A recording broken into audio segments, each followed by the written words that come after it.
Tama ho ba yung pagkakaintindi ko doon sa naratibo, doon sa panawagan nyo? Parang pagbaliktad ho ba sa militar? Bumaliktad po sila? Tama po ba? Kung baawat nila, nasa konsensya na yan. Konsensya lahat ng mga military. Kung ayaw nila, di mga sundalo, mga pulis, konsensya. Nasa konsensya nila yon. Kung makonsensya nila na maghirap ang taong bayan, kasalanan po nila. Talagang malinis dahil palagi naghuhugas ng kamay. At siya gumagamit ng droga doon pa. Ako, alam ko, nung matagal na. Para maliwanagan lahat sa dami na ng kontrobersya na nangyayari sa ating bansa. From the very beginning, sinabi ko na noon na maliwanag na lahat. So, malabas isa-isa. Pero hindi pwede, hindi walang katapusan nito. Dahil bagsak na bagsak ng ating bansa. Buong mundo, kilala na tayo. Puro korupsyon, puro korupsyon. May insidente nga na minsan, nagpalinandanan, ayaw tanggapin eh. Gabi sa Pilipinas. Maruming mamin. Maruming pera yan. Sabi nila, nakakayaw tayo. So, kailangan may katapusan po ito. Kung turuan lang ng turuan, ay wala akong mangyayari. Gusto ko lang po sanang malaman kung ano po ang reaction ninyo sa ongoing rift between the Marcos siblings at kung ano po ang maaari ninyong ipalo. Yung ongoing rift po between Opo, yung Marcos siblings, between the President and the Senator. May, kung maalala nyo, nandun kayo sa rally ng iglesia, sinabi ko na do not do unto others if you do not want do unto you. Ibig sabihin, huwag mong gawin yan kung ayaw magawa sa sarili mo. Anong nangyayari ngayon? Ito ang talagang nangyari. Grand conspiracy. Grand conspiracy. Ginamit pati ICC. Ipapaliwanag ko po lahat. So, ngayon, sinabi ko na noon, huwag mong gawin ang ayaw mong gawin sa'yo. Anong ginawa ni BBM? Yung SONA. Pero yun, ginawa niya dahil may maglalabas na. At meron naghanda na nanguna na grabe na ang korupsyon. Grabe na korupsyon. Saka ako nang sasabihin kung sino yun. Pero, ang sabi, ang presidente lang ang makakapaghinto. So, yun lang ginawa SONA. Nung SONA, mahiya naman kayo. Nag-umpisa na magturo. Dapat ako, mahiya tayo dahil kasama siya eh. Kasabwat siya. Tatlo lang ang ipaliwanag ko po muna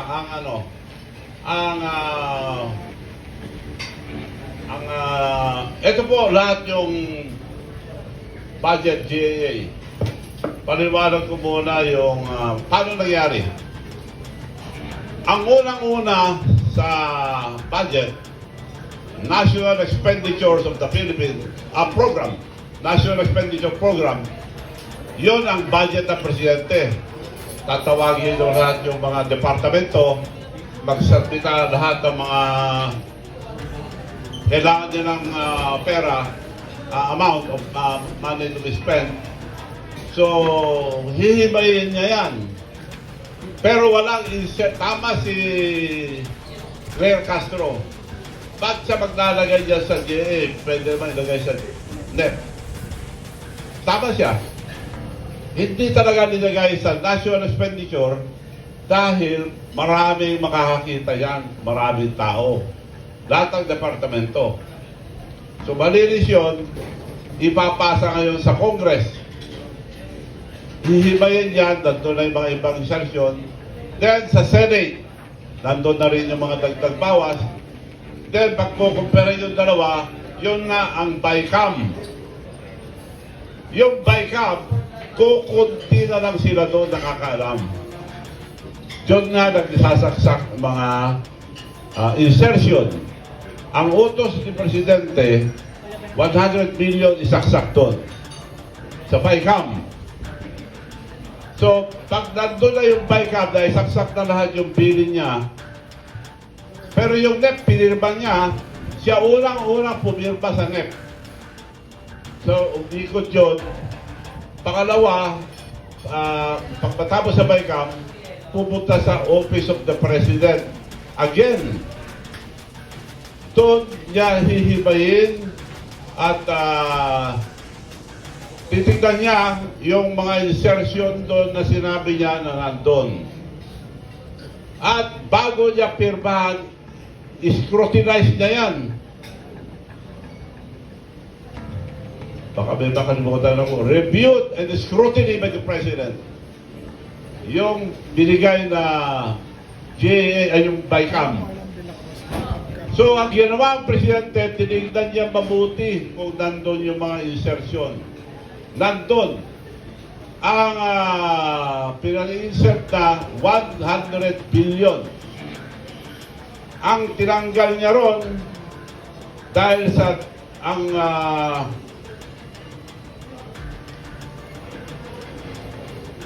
ang tinanggalan niya ron 26 billion. Pero sa public roads and highways,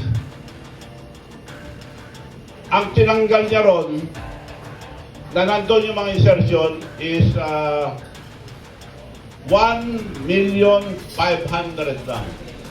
1,500,000 lang tinanggal niya. So, ang insertion na nandun ay 999 or 99.5. Yung 100 million 1.5 million lang tinanggal niya. So siya nagtanggal sa nung sinabing niya sa kanya. At nagtanggal din ng 26 billion pampaganda, pampalistik. Pero yung insertion, 1,500,000 lang. Naka-record po lahat yan. Para hindi tayo mabudol. Ngayon, ang ginagawa niya, yung tanong mo, binibintangan niya lahat, huwag lang umabot sa kanya. Wala nang katapusan yan, ibibitawan niya lahat yan. Ang dami lang binanggit ni Saldico. Tiyanggal na naman si Bersamin at pangandaman sa Tinoro Saldico.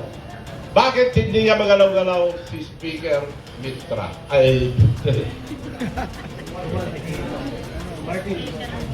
Martin Romualdez. Martin Romualdez. Nabalik tuloy ako sa history. So, bakit hindi niya matanggal? Bakit? Ang liwanag. Kakot, tatlo yan eh. O nagtuturuan na. Yun na yung nangyayari sa loob. Nagtuturuan na. Si Martin, hindi, yun na lang ang tinuturong presidente. I dare the president to investigate the speaker, Martin Romualdez. Pinsang buo niya eh. Kasama siya eh. Damay siya kung ituturo niya. Kung ituturo niya, ituturo rin niya yung mastermind. So paano? Hindi masosolve ang gobyerno to dahil ang problema sila. Sila ang problema. Sila ang gumawa. Paano nyo na masosolve yan? Nagtayo ng ICI. Ano tawag doon? ICI? Independent Commission on Infrastructure. Siya nagtayo.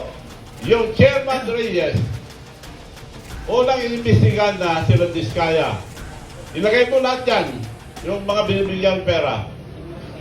Nilagay, dami, lumpisan niya sa unang nilagay nila, Calatrava. Ay, hindi mo pwede ilagay yan. Sino si Calatrava? Ang asawa niya, kapatid. Ang asawa niya, Josephine, kapatid ng asawa ni Speaker. And si Calatrava, siya ang Office of the President for the Visayas.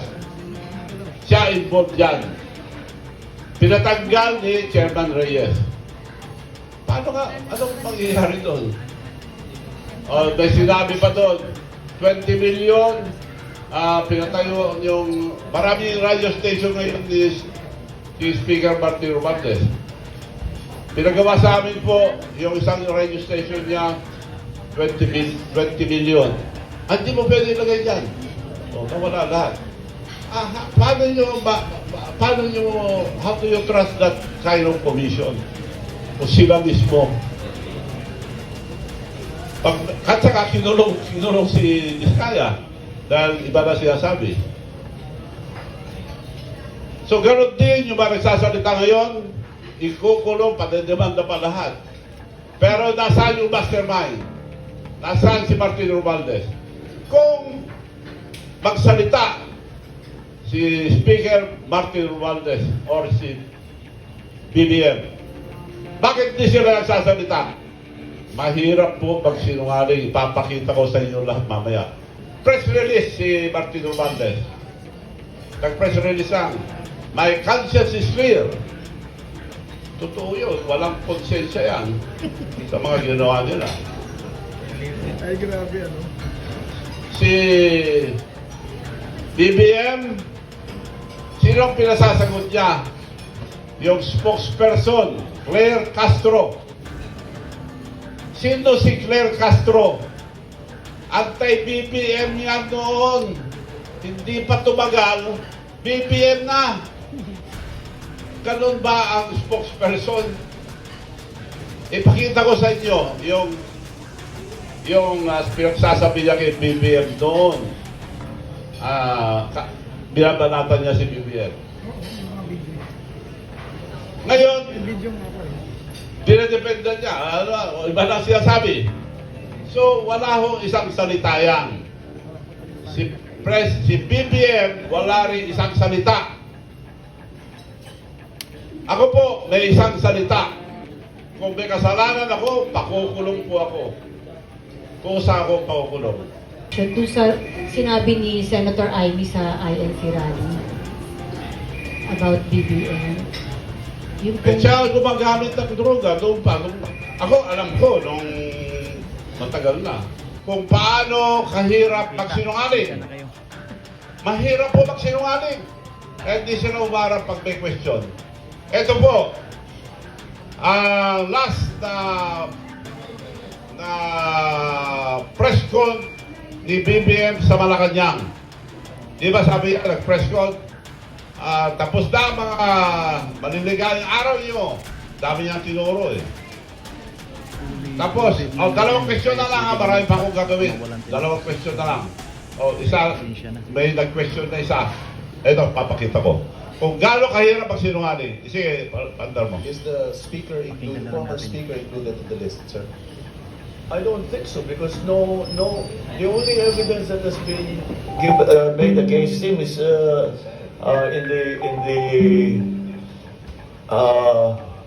in the Senate.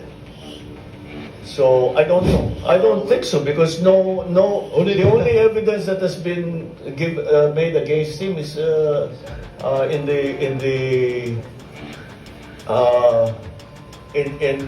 the Senate. So I don't know. Mahirap magsinungaling. Is the Medyo, ito na, basta. Mahirap po magsinungaling dahil,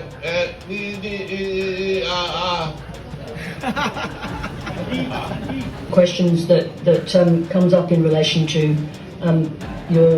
your father's time, which is of course the question of corruption, which became wholly associated with the Philippines for a long period of time. I think contemporary court judgments acknowledge the atrocities that were committed, but also the plunder of the country's resources. Why wouldn't you want all of that money back in the hands of the Filipino people? Well, the narrative. May I just ask you why that's funny? Why that's funny? I'm asking you a question about the plundering of large sums of money No, from the Filipino people. I'm saying that maintains, that idea maintains, because I take exception to many of the assertions that have been made. And I think since the cases were filed, the government fell. Cases were filed against me, my family, the estate, etc. And up to now, we have the assertions that were made, we have shown to be untrue. Quite a lot of money, I think 5 billion was already recovered. I guess the question is just this. Iba ang question niya, iba sinasagot. Ang liwanag. Kasi itong si BBM, nagsisinungaling. Nung narinig nyo nga, sabi ko nga sa inyo, nagtuturo. Malinis na tao, gusto niya malinis siyang tao. Talagang malinis, dahil palagi naghuhugas ng kamay. Eh, pakita mo ulit yung next. Walang isang salita si BBM. Good morning, Mr. President. What is your position on the plan of the International Criminal Court to investigate former President Rodrigo Duterte over his war on drugs? My position hasn't changed, and I have stated it often, even before I took office as president, that there are many questions about their jurisdiction and what we in the Philippines regard as an intrusion into our internal matters and a threat to our sovereignty. So, no, I do not see what their jurisdiction is. I feel that we have in our police and in our judiciary a good system. We do not need assistance from any outside entity. The Philippines is a sovereign nation, and we are not colonies anymore of these former imperialists. So that is not something that we consider to be a legitimate judgment. Tayo yun, ha? Ayaw niya di siya naniniwala sa ICC. Ang liwanag, sinabi niya, hindi ako naniniwala dyan sa ICC. Ay, pakita mo ngayon. At iba na. Namimilit na sila ng tao.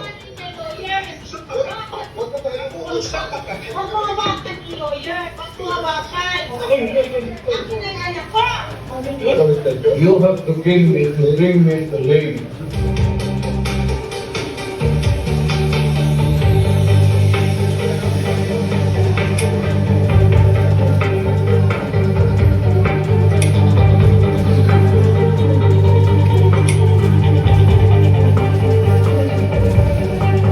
You just have to think.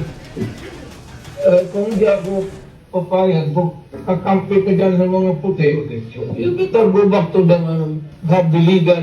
I am a citizen of this country, a former president, and you show me a piece of paper and you're asking me.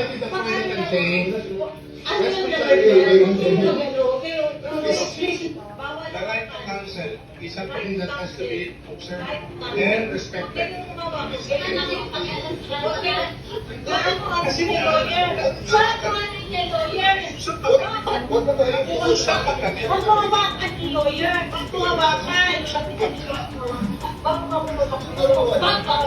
Dapat nanalo si Lini.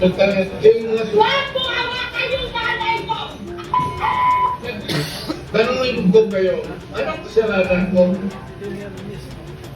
Katanungan. Dapat nanalo si Lini. Dito, nandito ka kailan. Dito, tanungin kita, anong kasalanan ko?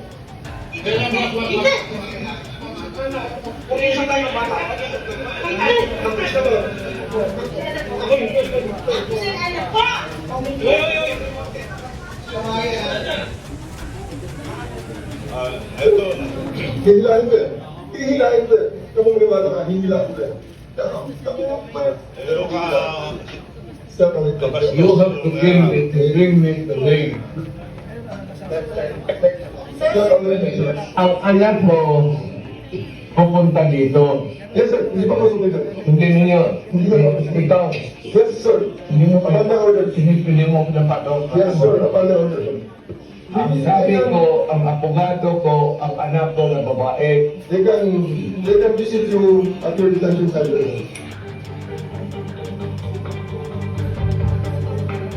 Live po. We are live.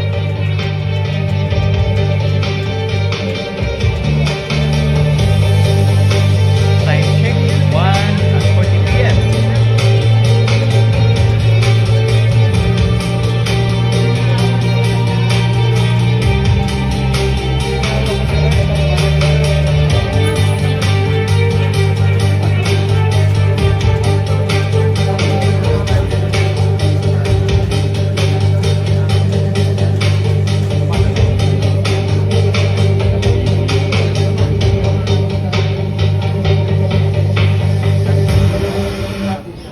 Sa other countries, kung he is illegally arrested, hindi po pwede yun. Hindi po, walang warrant of arrest, walang warrant of arrest, pinilit. Warrant of arrest, dumating late na. So, bawal po yun sa Amerika, ay ba po other countries. Pag hinuli mo ang tao na hindi wala sa proseso, mababala yung kaso. And in other countries, ang makababayan nila, maski anong kaso, like US, kung anong kaso yung American citizen dito, pupunta ang embassy para tulungan. Dito sa ating bansa, pinapadala sa ibang bansa. So, iba sinabi ni Presidente, iba naman ang sinabi niya ngayon, nakontra niya sinabi niya na hindi siya naniniwala sa ICC. Ito naman si Claire Castro, tignan natin itong official spokesperson ng Malacanang. Sino siya nung araw? Nakita mo nga? Talaga si PBBM, grabe ka naman. First time ko siyang nakitang ganyan. Oo, grabe. May pangiti-ngiti pa. Grabe ka, PBBM. Alaskador. Nang aalaska na siya. Nang may ngiti. Diba? Pero, sober. Walang mura yan. In fairness, mga kalit. In fairness, walang mura. Pero grabe ka, PBBM. Ngayon ka lang namin nakita ng mga kaklin na ganyan, ha? Tuloy mo lang. Ang nakakataka part na ganito, ilan na ba ang advisor ni Pangulong Marcos maliban sa mga sekretaris niya? Ibig bang sabihin nito, partner? Di ba pag sobrang dami mong advisor, parang lumalabas, wala ka talagang anak. Wala ka talagang anak. Diba? Ang dami mong advisor, tapos may secretary ka pa, tapos may music ka pa, may ask ka pa and everything. Wala ka talagang anak. So it's so sad na nangyayari ito sa panahon ni PBBM. So I hope, di ba, sana ito, makita ni PBBM. Daan ng korupsyon. Yes, I agree. Ang MIF, oras na makuha niya ang kopya ng bill. Ay talaga? Eh, siyempre. Eh, teka lang, hindi niya nababasahin? May pirma na lang siya, basta-basta? Urgent nga. Urgent.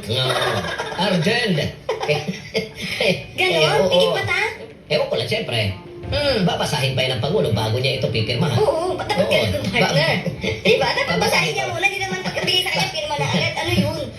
Babasahin ba ba ito? Kasi urgent nga. Ay, naku, partner, di ba? Pag binabasa natin itong mga news na to, bakit pa parang ang nangyayari ngayon, partner, especially itong sa mga lawmakers natin, parang sila yung nagiging lawbreaker.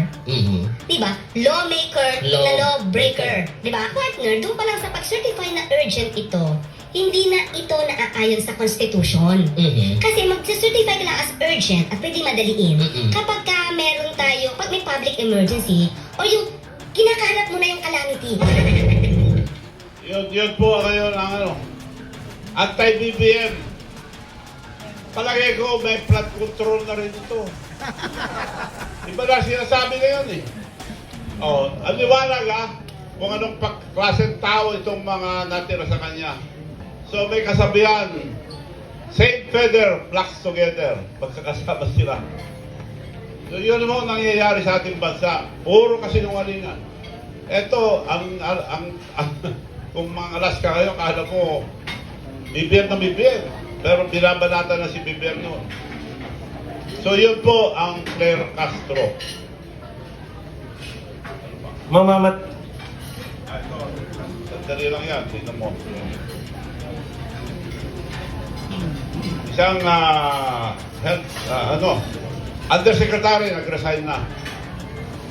Patayin na po ang healthcare system natin. Kasi yung Pangulo, hindi niya naiintindihan ng issue. Dapat nagtatanong tayo, nasaan, Mr. President, kung nakikinig ka, nasaan ho yung 60 billion na pinangako nyo?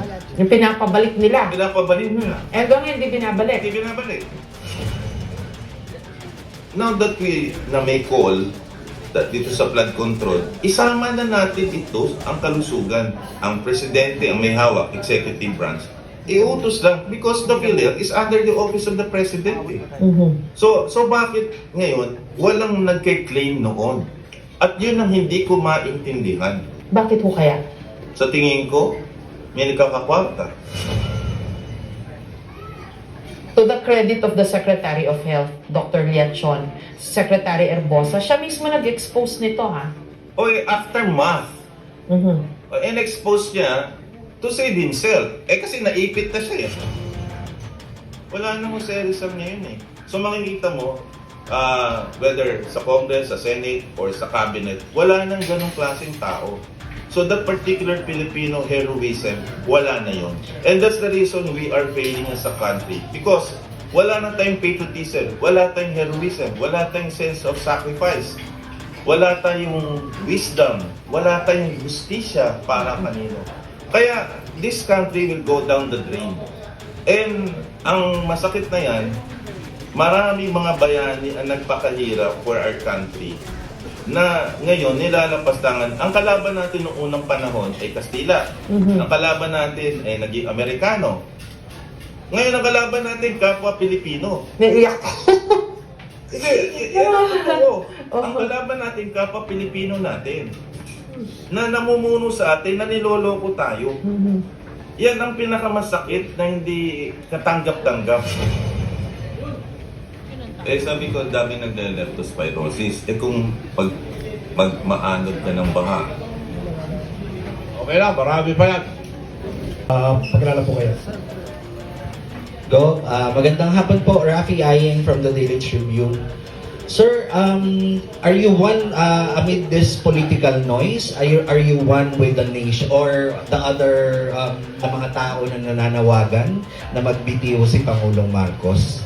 And some are saying na magbitiw na rin si Vice President, sabay silang magbitiw para magkaroon ng panibagong transition ng government natin.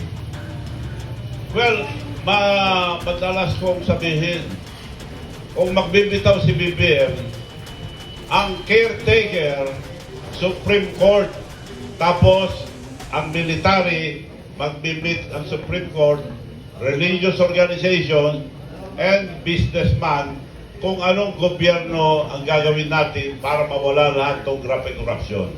I'm not for anybody. But if the president will get out, everybody will be investigated. No exemption. So sir, follow up na lang. Hinihiling nyo ba? Tama ba? Na hinihiling nyo ba na magbitiw na rin ang presidente? O sila pareho? Matagal na. Bangag daw sabi ni Ivy. Dapat nung araw pa. At kinausap ko si Ivy bago 15 days before yung scheduled rally. Paglabas ng 16 days, marami na magrarally yan. Di na itong tao, nag-umpisa na nga lahat. Nung araw pa.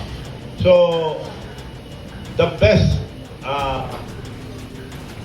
thing ako na gawin mo, kausapin mo yung kapatid mo, magbitaw na lang. Honorable exit. Nobody's perfect. Nakakamali naman lang ng tao. Pag-sorry siya, at magbitaw na. More honorable ako. Bago makakarinig siya ng mga masasama. Gaya yung narinig yan, minumura lang ang tao. So, I'm very sure sa survey, 80+% na ayaw na great tao, tapos niluluko pa din. So, yun po ang nasagot na ba kita doon? Okay. Okay, may tanong pa po dito, Go. Good afternoon, Gov. This is from Ronda Balita po. Ang katanungan po ng karamihan na nagrarally, na nagkakaisa para pababain ang Pangulo ay kung sakali pong hindi bumaba at magpatupad po ng martial law. Ano po yung next hakbang? Kasi sa yun lang po nakikita ang mamamayan ng Pag-asa ko. Ano po ang magiging hakbang? Sino, depende, sino magdedeclare ng martial law? Siya o? Ang Presidente, syempre po ang nakapaligid daw sa kanya ngayon, ayon sa, syempre yung kapatid niya mismo na Kung siya mag-declare, ubus siya dyan. Tingnan mo yung South Korea, nag-declare martial law, tanggal agad. Ano ba naman naniniwala? Lalo magagalit ang tao. Para kako nga, kung ayaw magbitaw, we have to force. Nabanggit ko na yan noong araw. Pero kung makonsensya ang military, maawa sa mga anak nila dahil ninanakaw na ang mga kinabukasan mga kabataan, anak nila, anak ng mga sundalo na nagpapakabatay sa ating bansa. Kung makonsensya sila, lumabas na sila para protektahan ang tao. Because in the Constitution, palagi yung sinasabi, the military is supposed to protect the people and the state. Nakakagulo na ang Pilipinas, dapat protektahan nila. Yung mga nagrarally, protektahan nila. Huwag huhuliin. Anong nangyayari yun? Hinuhuli na ngayon ang against BBM. Kakasuhan. Anong laban nila dyan? Sila nag-appoint lahat yung Justice Department, Ombudsman, lahat siya nag-appoint. Anong justice makukuha ng mga tao? Yung pinadedemanda, ginamit lang nila kontraktor, ginamit lang nila, engineer, ginamit lang nila. Wala naman yan kung walang kalukuhan ang itaas. Tama ho ba yung pagkakaintindi ko doon sa naratibo, doon sa panawagan nyo? Parang pagbaliktad ho ba sa militar? Bumaliktad po sila? Tama po ba? O mali lang ako ng interpretasyon? Niliwanagin ko Salamat po. I want a peaceful movement. Hindi ko sinasabi na mag-withdraw na mga military. Kung maawa sila, nasa konsensya na yan. Konsensya lahat ng mga military. Kung ayaw nila, di mga sundalo, mga pulis, konsensya. Kung may konsensya pa sila mag-decide. Hindi ako. Wala akong sinasabi na withdrawal, nag-aantahi yung magdedemanda sa akin. So, peaceful movement, tutulong ang military to protect. They're mandated to protect the Filipino people and the state. Nagkakagulo ng Pilipinas. Manonood na lang po ba kayo? So wala akong kinakausap na mga military. Wala akong sinasabi na they should withdraw. Nasa konsensya nila yan. Mas madali. Masolve. Kung sila mag-decide, nasa konsensya nila yon. Kung makonsensya nila na maghirap ang taong bayan, kasalanan po nila. So hindi ko sinasabi na pag-revolusyon, nasa militarya.